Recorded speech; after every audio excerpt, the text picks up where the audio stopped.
Hi everybody, Al Bernstein here with another one of my quick hits videos. And today I thought I would talk a little bit about a couple of fighters who I believe are ready to break through, to push to another level and make boxing fans really sit up and take notice. And when we look at these three fighters, you're going to see that they're at varying stages of their career, but each one has something in common, and that is that each of them is poised to make a breakthrough now. The first one I want to talk about is somebody who's become really one of my favorite fighters to watch among all fighters, and that is Andre Fonfara, who is the light heavyweight, native of Warsaw, Poland, now living in Chicago, where he has been warmly embraced by Chicago fans. Of course, there's a large Polish community in Chicago. In fact,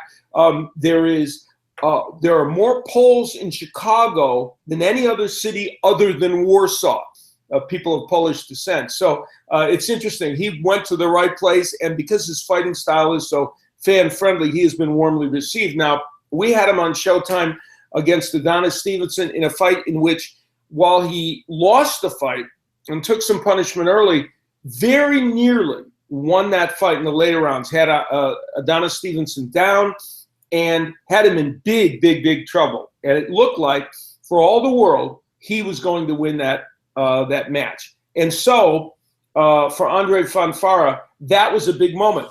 It was followed up 2 fights later after a nice win in Chicago against the top light heavyweight against Julio Cesar Chavez Jr., a fight that, for the life of me, I couldn't understand why Chavez Jr. took the fight. His father told him it was a bad idea, and it was, in fact, a bad idea.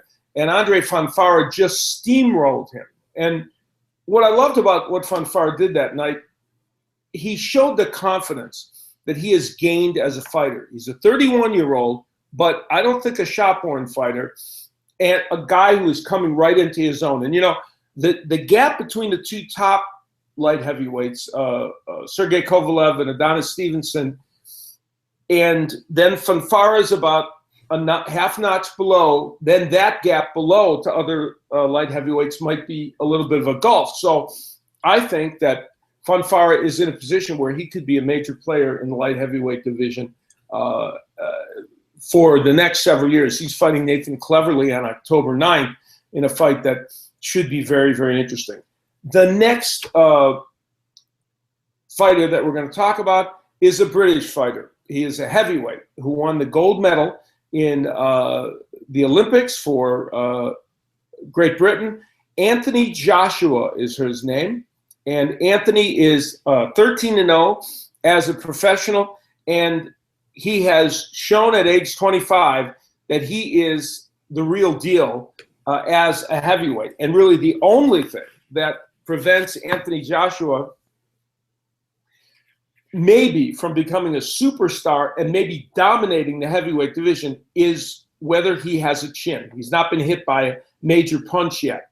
In his last outing against veteran Kevin Johnson, who admittedly is certainly past his prime, but had fought and gone the distance with many top heavyweights and in fact had a very good record, Joshua dominated him and totally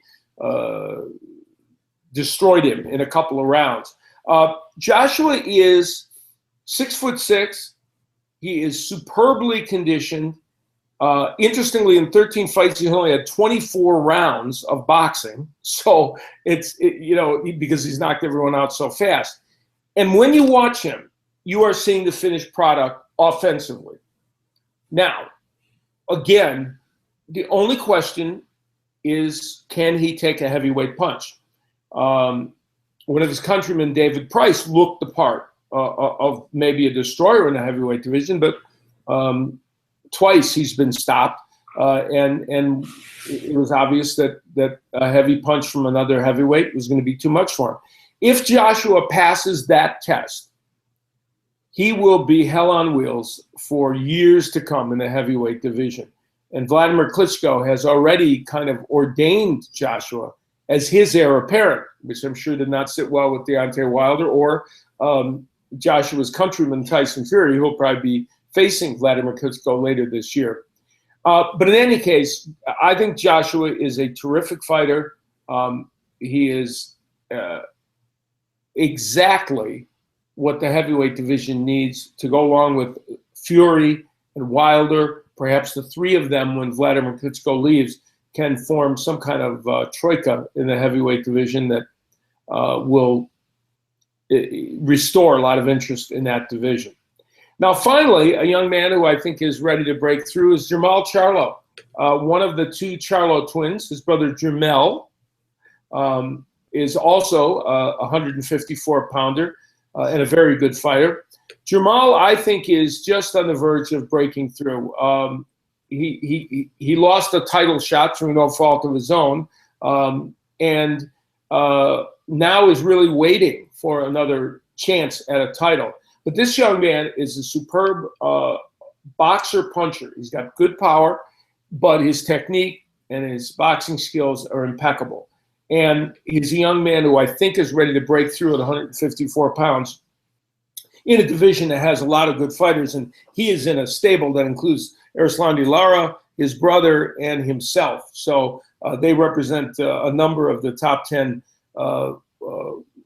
junior middleweights or super welterweights in the world. But he is a keeper and somebody who I think is going to make big noise in boxing over the next several years. So we always ask ourselves, where are the people coming from that will ignite excitement in the sport? Well, there's a lot of them, but here's three that I think are just ready to have really breakthroughs in terms of their visibility to the boxing world and getting close to the top of their weight division. So I hope you enjoyed this Quick Hits. Hope you'll join us always for our Quick Hits, and we'll see you next time.